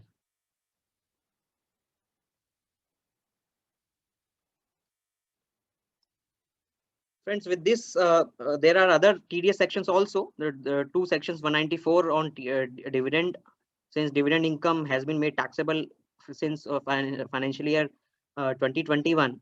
194 has been introduced, and there is another section 194P, whereby requiring the banks to deduct TDS on the income in excess of 5 lakh rupees of the super senior citizens. But those are I'm not taking it in this session. Now coming to another very important and much talked about topic in today's tax circles, that is changes in the new e-filing portal of the income tax department. Well, friends, as we all know that on 7th of June, we waited for the entire day, and at last at 8:45, this new e-filing portal was launched. That is www.incometax.gov.in. Earlier, it was a slightly bigger name, income tax e-filing.gov.in, something bigger name. But now one needs to take care that there are two portals. That one is www.incometaxindia.gov.in. That is a general income tax website. But now this e-filing portal is www.incometax.gov.in is the new e-filing portal. Friends, as we all know that these features, these 6 additional features were proclaimed as the necessity for bringing out this new e-filing portal and doing such big experiment in the peak filing season of return filing. The most important and significant advantage which was proclaimed was that the immediate processing of income tax returns as soon as the returns are being filed by the taxpayers. Friends, earlier the return processing time was 63 days. Average return processing time was 63 days by the CPC from the date of filing of return. Now, this new e-filing portal, the discussions and the tender was being awarded to Infosys in 2019 with the mandate that the new portal should have capability to immediately process the returns as soon as one files it or uploads it. But going by the current state of this e-filing portal, the immediate processing is a remote possibility. The filing of returns is currently not possible because in for the current financial year 2020 for the current financial year 2021 for the financial year 2021, for which the due date is 30th September or 31st October or 30th November, if one tries to file his return on the e-filing tab, then as soon as he selects the assessment year 21-22, the e-filing tab becomes deactive. And I have very rarely I have come across 2 or 3 friends which were able to file their returns, but I am still not clear that how they were able to file their returns. Most likely they were those persons where there were no 26 AS history or something. But in majority of the cases, in all my cases, I have tried to file, just try, but that tab is coming inoperative. Friends, these were the features: that immediate processing of returns, all interactions and uploads or pending actions will be displayed on a single dashboard for follow-up action by the taxpayer. So a single dashboard is there. But earlier also this provision was very much there. There was a work list which readily tells you each and everything what action was required to be done, whether your outstanding demand response was to be filed, or whether any tax notice under section faceless assessment or otherwise, or appeal notice or penalty notice is pending to be responded to, or you have to pay taxes to their outstanding demands. So all those, in fact, in the new portal, in fact, this current dashboard does not makes you visible the current pending action, because the current pending action is coming out 0 in all the cases. Again, free of cost ITR preparation software available with for ITRs 1 and 4. 1 and 4 ITRs are, friends, very the Sahaj form and the Sugam form, which are otherwise also very easy to file and user friendly. But the other 4 complicated forms are, even in this new e-filing portal, are required to be filed in the same manner, because firstly, offline utility has to be downloaded. Then the facility for preparations, the utilities has to be downloaded, and then the returns files have to be filed offline and then uploaded. The only difference, which the only and the most crucial difference which the department is perceiving is that earlier the XML files were being generated of the ITRs. Now, since the vendor is the same, or like GSTN portal, JSON files are being will be generated. So this whole idea may be to converge GST portal and income tax portal in near future, which obviously CBDT is very actively pursuing, so that all the GST returns are easily imported or can be migrated in income tax. So the convergence is the idea. Therefore, it appears that the same vendor was considered. But nonetheless, in spite of the good intention, the reality is that as of now, even 1 minute before this starting of this webinar, I tried to the functionalities of the new e-portal, but still they were not functional.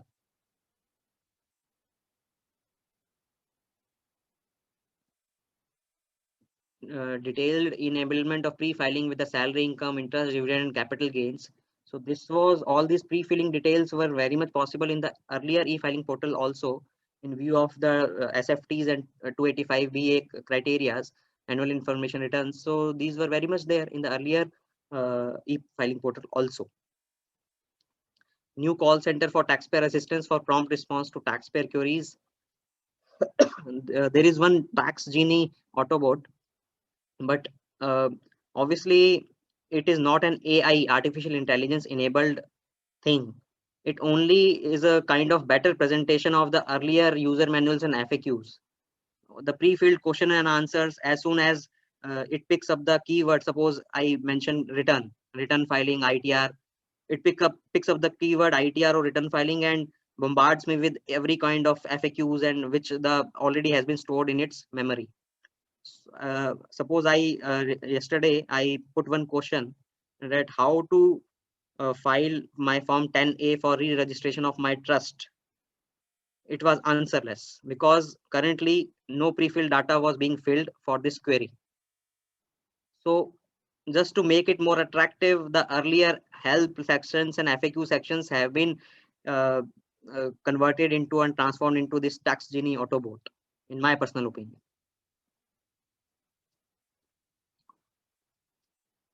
Functionalities for filing income tax forms, add tax professionals, submit responses to notices in faceless scrutiny or appeals would be available.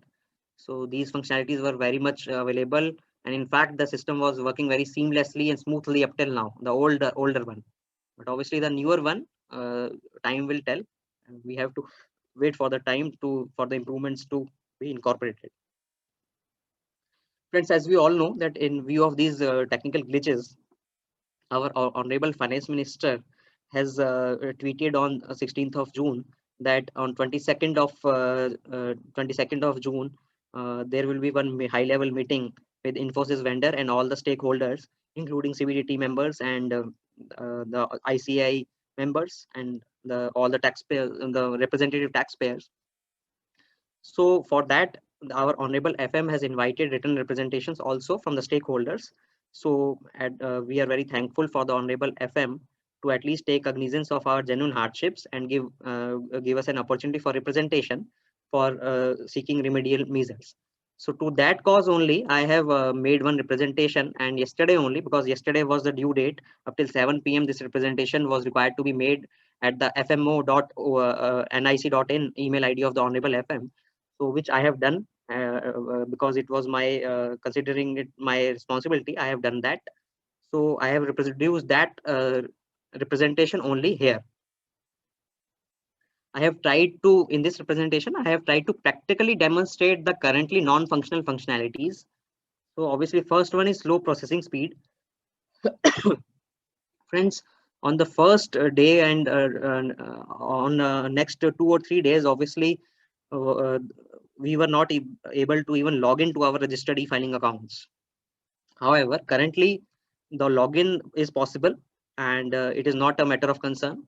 But still, I have observed that as soon as there is, because currently also one needs to be understand that going by the normal common feeling that income tax portal is not working properly, therefore the traffic on this has reduced considerably. Because on the first day when there was the tremendous traffic, because everyone wanted to see what is the new portal is all about, which will be the same traffic at the time of peak filing season of ITRs also. So during those peak filing time on day 1, 2, and 3, this new e-filing portal was not able to handle the traffic, and obviously one was not also even able to log into one registered e-filing account, leave apart doing other compliances. But now since traffic must have reduced, because even after on this 10th day, one tends to somehow become lethargic in entering in registering on each and every day. So therefore currently the traffic is reduced, therefore logging is becoming possible. But as soon as traffic increases, then I have observed that site becomes slightly slower. So obviously the single most beneficial and advantage USP of this new e-filing portal, which was proclaimed, was the immediate processing of ITRs as soon as they are being filed or uploaded by the taxpayers. So going by this current speed, I don't think that immediate processing will take place. So obviously the processing and storing facilities, functionalities of this new e-filing portal needs to be upgraded. As I have already mentioned, the second point is inactive e-filing tab for filing ITRs for assessment year 21-22, because as can be seen in this real-time template, when I tried to file my just tried my ITR for the assessment year 21-22, then the next compulsory tab came was inactive. The select filing tab. So this was inactive. Therefore, it was not possible for me to proceed any further. Obviously, till 30th June, the TDS returns are required to be filed, and obviously then TDS credit will be duly reflected in 26 AS. Then this functionality should be made available on in a timely manner, so as to enable the taxpayers to file their ITRs after 30th of June. Non-availability of e-proceedings utility. Currently, we all know that as soon as the e-proceedings we click on this e-proceedings tab, this message comes up that coming soon, go to dashboard. This feature will be available shortly. Well, friends, this is this non-availability of e-proceedings utility in the new e-filing portal is creating some real problems for the taxpayers who were in receipt of notices immediately before 31st of May 2021 and were required to file their responses within, say, 1 week's time or even lesser. So obviously at the initial launch of this new e-portal, a window was given that till 10th of June, the fresh notices will not be issued, and the taxpayers will be given time till 10th of June. But today, 9 more days have elapsed. Today is 19th June. And the time barring completion period for the assessment year 18-19 regular assessments is 30th of June 2021. So now only effectively 11 days are left available to the assessees to respond to their notices. And obviously, it is not a suitable opportunity of being heard. And God knows when this new e-proceedings functionality will be made available in the new e-filing portal, and whether it will work smoothly or not like the earlier one. Therefore, obviously, it will create a lot of difficulties, genuine difficulties to the taxpayers whose assessments are still going on. But as you say that I have always spoken at length about the audi alterum partem doctrine, that is, hear the other side, or suitable opportunity of being heard. Therefore, obviously, in such cases, unless the time barring completion period is extended and this blackout period is excluded from the time barring completion period, therefore, this will create, unless it is done, then the assessees will, it is creating a lot of hardships to the taxpayers. And obviously, it is not, I mean, it is not, it cannot be considered as granting suitable opportunity of being heard to the assessees. Friends, another very important hardship which the assessees are facing. Suppose in the previous point I have discussed for those assessees which are, for which the assessments are ongoing, but even for those assessees for which the assessment orders have already been passed on or before 31st of May 2021, and who are required to file their appeal before the CIT appeals within 30 days of the receipt of the order. However, in view of the Honorable Supreme Court order dated 23rd of March, this limitation period has been extended till further hearing. But still, obviously, litigation may arise.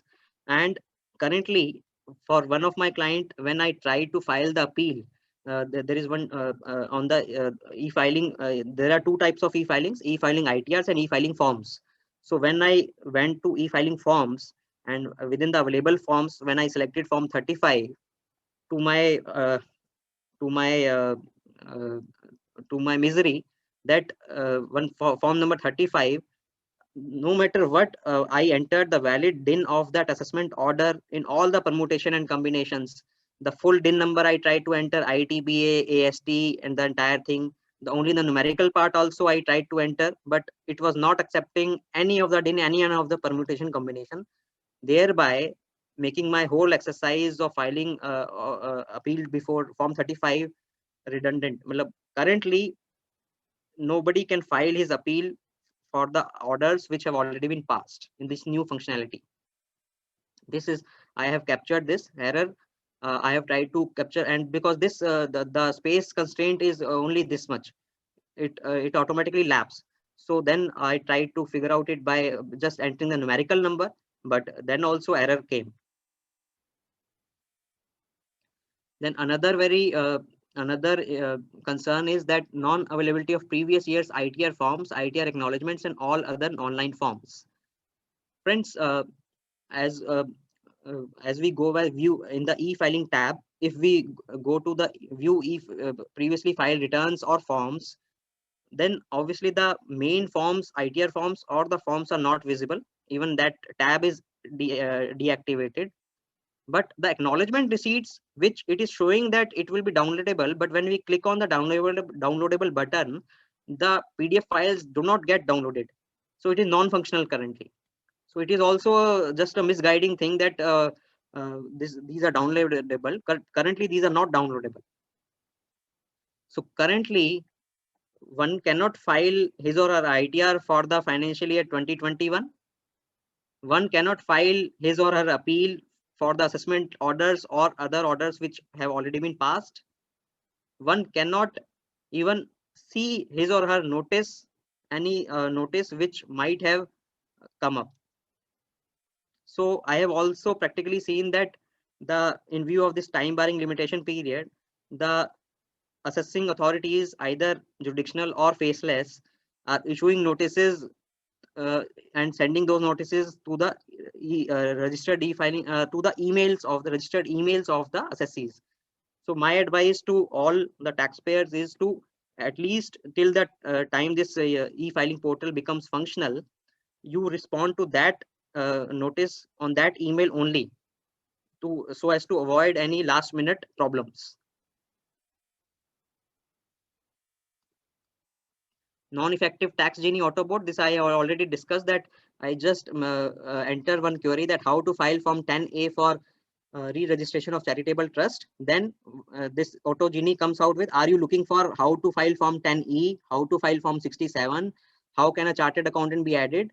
So all types of irrelevant queries were being answered just because this query was not pre-filled in this Auto Tax Genie.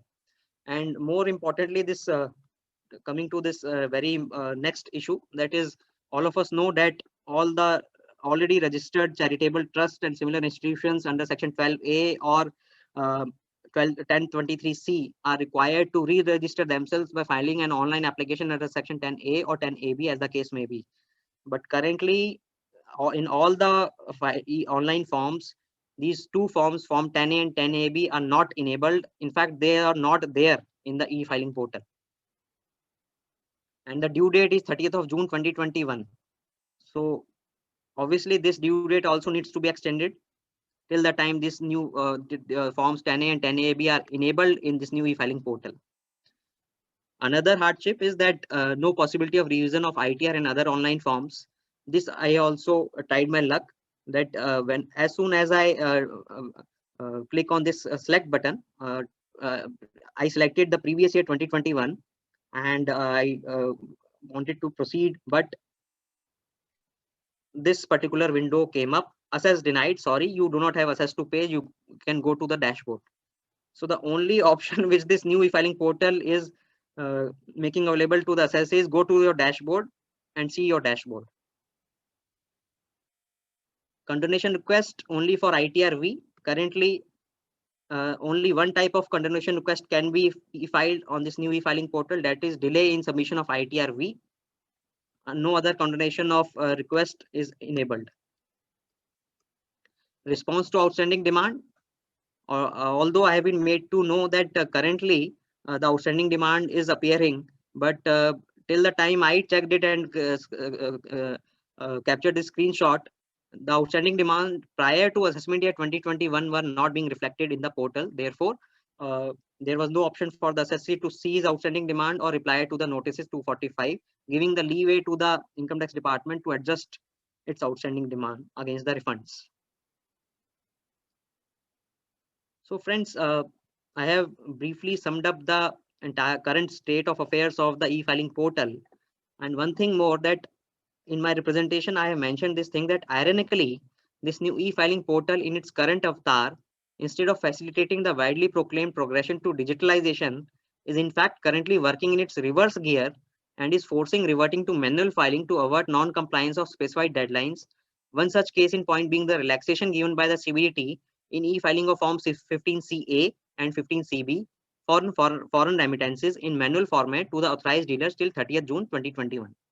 Well, friends, we all know that CBDT has come up with this relaxation to enable the taxpayers to file their forms 15CA and 15CB for foreign remittances in manual format till 30th of June 2021, till the new e-filing portal accepts the newly generated DINs. So this was the representation which I have forwarded to Honorable FM, and hopefully not just because of this representation, because all of us are making representations and ICI is aggressively taking this issue, and our today's VCM is also in that direction only. So obviously results will hopefully start coming in. Now coming to another last and important topic, that is changes in tax audit report. Friends, for the assessment for the financial year 2021, the tax audit limit, the Finance Act 2020 has increased the threshold turnover criteria from earlier 1 crore to 5 crore rupees, subject to the two conditions, that total cash receipts, including amount received for sales, turnover or gross receipts, does not exceed 5% of the aggregate amount received during the previous year, and cash payments, including amount incurred for expenditure, does not exceed 5% of the aggregate amount paid during the previous year. So cash receipts and cash payments should not exceed 5% of the total cash receipts and total receipts and payments.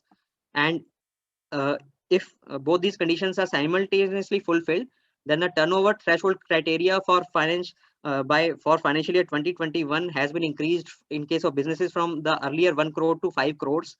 But there is one catch here, friends. This Finance Act 2021 has increased the turnover criteria from 5 crores to further to 10 crores, provided that these two cash receipts and cash payments of 5% criteria is being met. But interestingly, in the explanatory memorandum, the applicable date of this new increase in threshold limit from 5 crores to 10 crores has not been made applicable from financial year 2021-22, but it has been made applicable from financial year 2021 itself, that is assessment year 2021-22. So the bare reading of explanatory memorandum gives the impression that even the increased turnover limit of 10 crores is applicable for financial year 2021, for which the tax audit report's due date is 31st of October. Provided that two conditions of cash payment and cash receipts of 5% criteria is being met.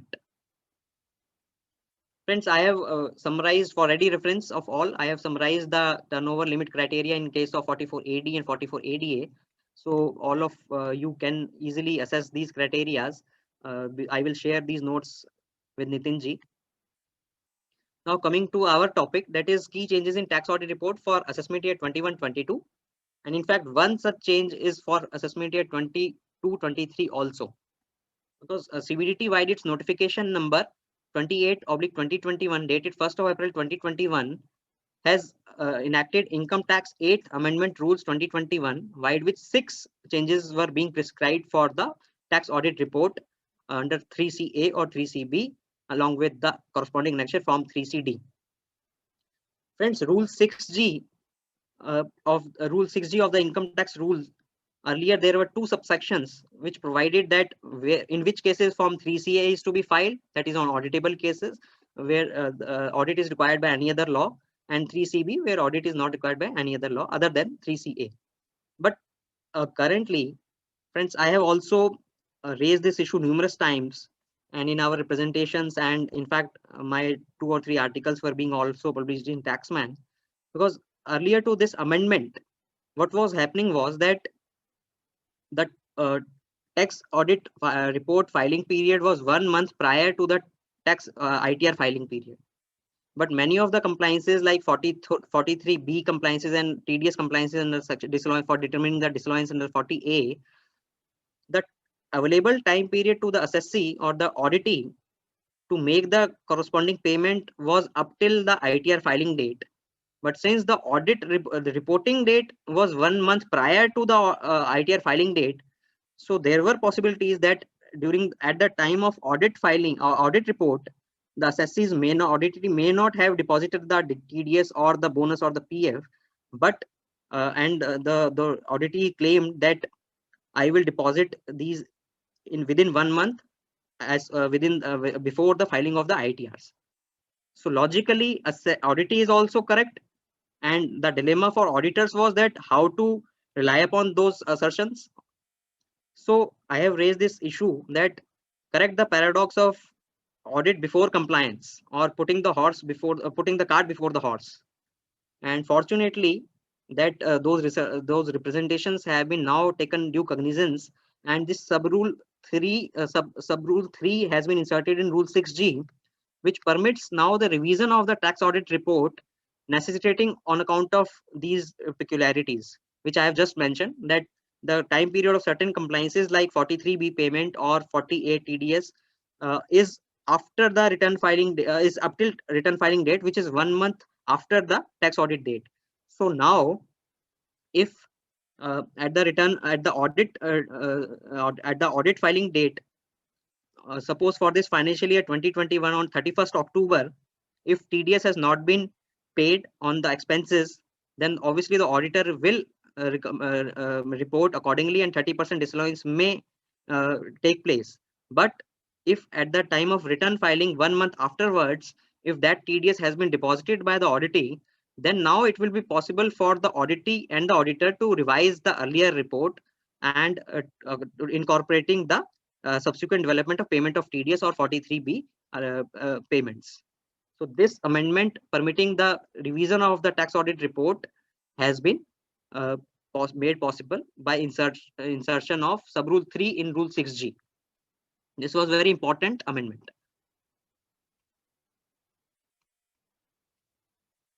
The another modification is clause 8A, because friends, as we all know that in the financial year for financial year 2021, this, like the corporates, the individual and HUFs were also being provided with an alternative personal tax regime of reduced personal tax rates, provided they agree to forego their exemptions and deductions under Chapter 6A, like ATC and other such similar exemptions, deductions. So now clause 8A has been inserted in Form 3CD, which reads that whether the assessee has opted for taxation under section 115BA, BAA, BA and BAA were in relation to the corporate assessees, and 115BAB, BAC and BAD. BAB was also in relation to the corporate assessees, those manufacturing concerns, new manufacturing concerns, for which 15% corporate tax rate was applicable. Now, this Finance Act 2020 has inserted two new sections, 115 BAC for individuals and individuals and HUF, and BAD for cooperative societies, to opt for the alternative personal tax regime of reduced tax and foregoing their exemptions and deductions.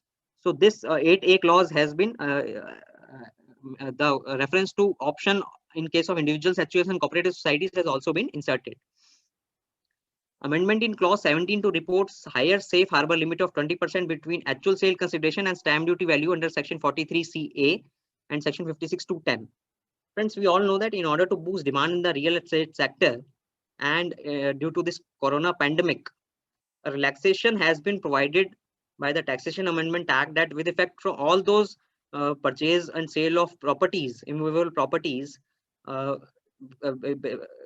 starting from 12th of November 2020 till 30th of June 2021, in respect of only primary sale of residential units of value up to rupees 2 crores, the safe harbor limit of 10% has been increased to 20%. Safe harbor limit meaning that under section 50C, 43C, 50C, 50C, 43CA and 56(2)(10). 43CA and 50C are for the 43CA are for real estate developers and builders. 50C is for general people who dispose of their capital assets in the form of immovable properties, and 56(2)(10) is the buyer. So this safe harbor limit of 10% has been provided, whereby if your sale consideration is 90 rupees and your circle rate of that property is 100 rupees, then up till 90 rupees disclosure is permissible, and any disclosure, any sale consideration below 90 rupees will attract the provisions of section 56(2)(10). Thereby this circle rate, the shortfall in circle rate and the declared sale consideration will be taxable either as capital gain under 50C, or as business income under 43CA, or as income from other sources in the hands of buyers under section 56(2)(10). So this limit has been increased. Earlier it was 5% safe harbor limit. This limit was increased by Finance Act 2020 to 110%.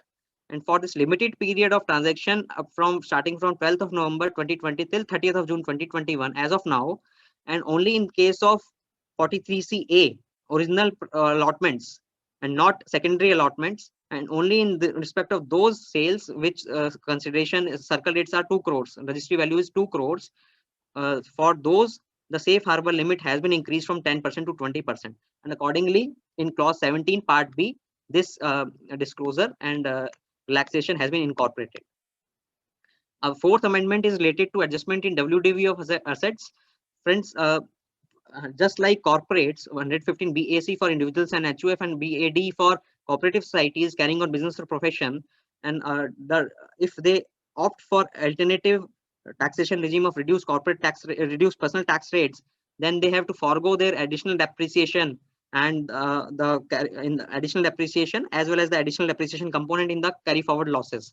So for this foregoing of additional depreciation, this necessary amendment has been made in clause 18. Subclauses C and CB have been inserted, just like corporates for corporate disclosures, for individuals, HUFs and cooperative societies also. This option of foregoing additional depreciation has been inserted. Similarly, the brought forward losses, the persons, individuals, HUFs and cooperative societies opting for the reduced personal tax rates have to forego the brought forward losses, additional depreciation component in the brought forward losses, and for this option disclosure, necessary amendment has been made in clause 32 of the tax audit reports to incorporate these amendments. Clause 36 DDT. DDT, as we all know, that assessment year 21-22 financial year 2021 dividend income has been made taxable in the hands of recipient shareholders, and DDT, dividend distribution tax, has been abolished in the hands of companies. Therefore, this DDT clause 36 has been made redundant, has been omitted from the new tax audit reports. So friends, this was all about today's 3 topics. I hope I have done justice to these important and crucial topics.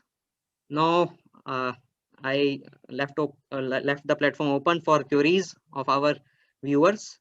But before that, I request Nitin ji and Nishank ji to permit me a time period of 2 minutes to take some rest and for freshen up. So may I take? Yeah, sir, you can. Okay, I will just return. Okay. Okay. Thank you, sir. Thank you for such a detailed session. Thank you. So in the meantime, Mayank returns. So members can ask their query in the. We will try to make it interactive. So we want to do it by the raise of hands. But till he returns, so members can ask their query in the chat box as well. So there are few queries already in the chat box, but it will be difficult because there are too many messages in the chat box to pick up the whole queries. So if any member has any query, they are requested to post it afresh. So we can discuss all the queries one by one.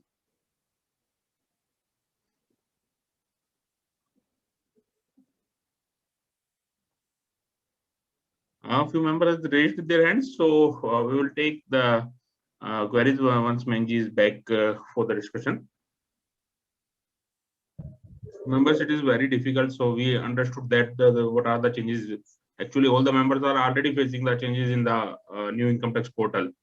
So I'm surprised then what will happen on the last date of the return filing. So it is a special request to all the members to at least try to complete their returns in time, because based on the experience till date, it is expected that this portal will be having some issues on the due dates when the heavy rush will be there.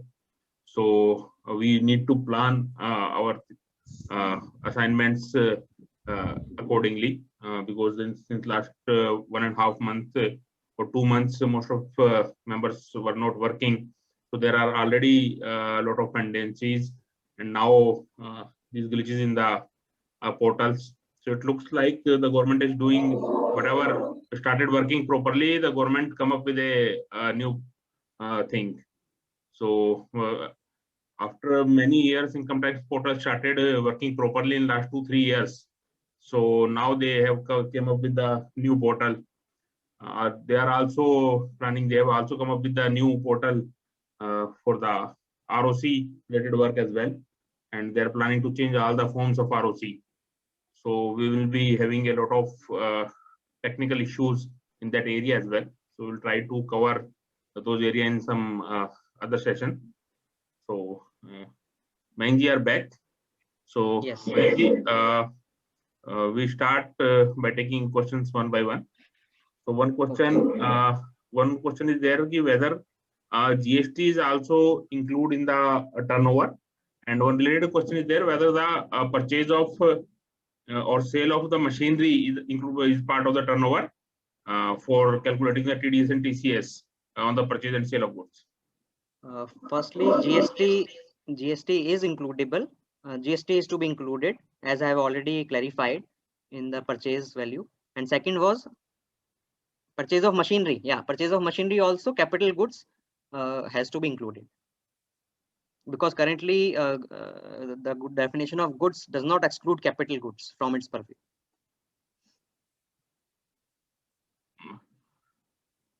The next query is, what if TDS was deducted and after that material was returned back? Purchase returns also, I have discussed in detail that purchase returns can be accounted for in subsequent payments.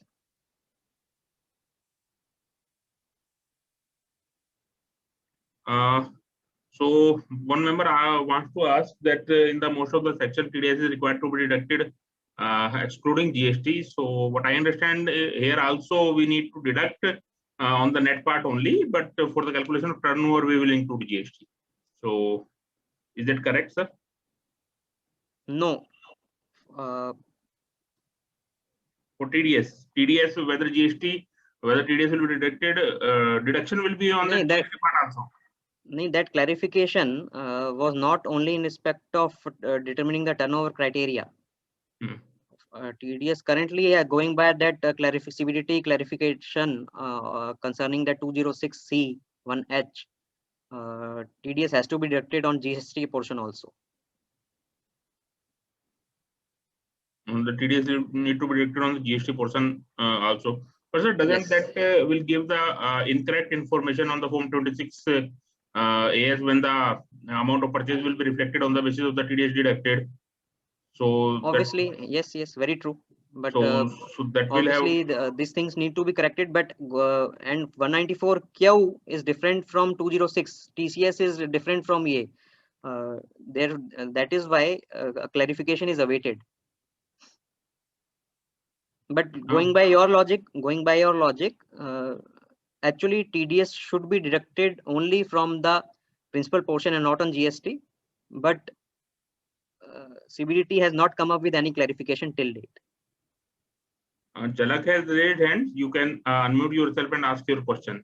Jalak Agrawal.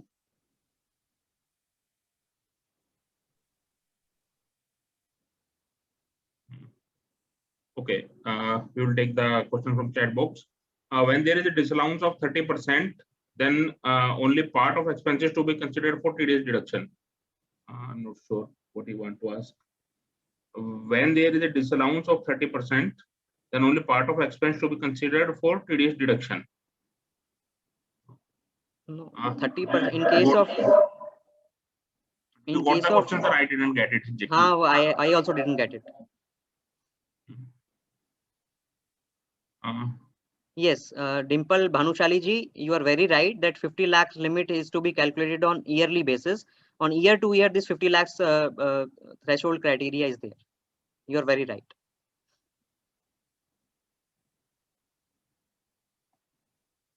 I think if any member has any queries related to the tax audit report, we can take, I think, a few more queries.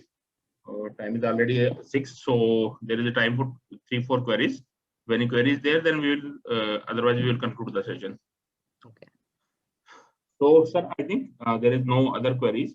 So, Mayank sir, very thank you for such a detailed and session which has the number of examples in it. So it is always easy for the understanding when there are examples.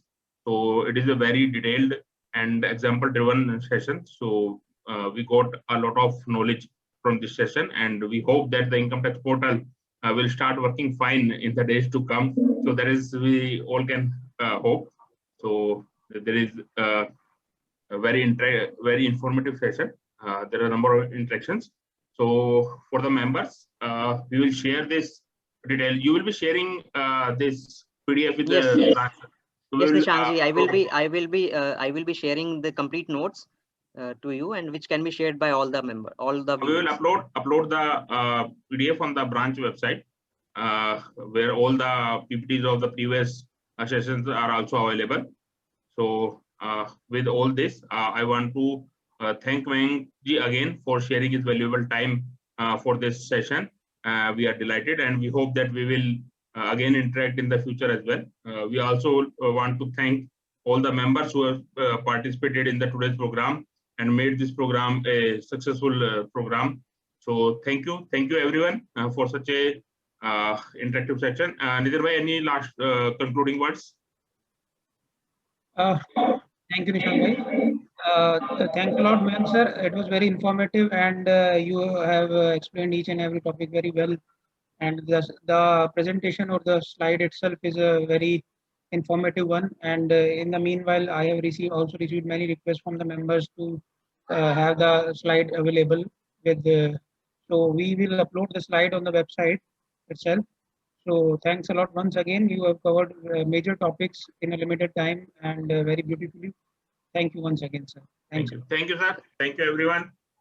Thanks a lot. We are concluding. Thanks a lot, Nitin ji. Thanks a lot, Nishank ji, and all the members and my dear viewers. And hopefully, we'll catch up some other day on another important issues. Sure. Probably on faceless assessments, maybe, because this faceless assessments is my favorite topic. So you can conduct a webinar on this topic also, whereby all the recent judgments of the honorable courts on these faceless assessments we can discuss. Okay. Sure, sir. Sure. That we will Thanks plan. a lot. Thank you. Okay, Thank you. thank Thanks you. a lot.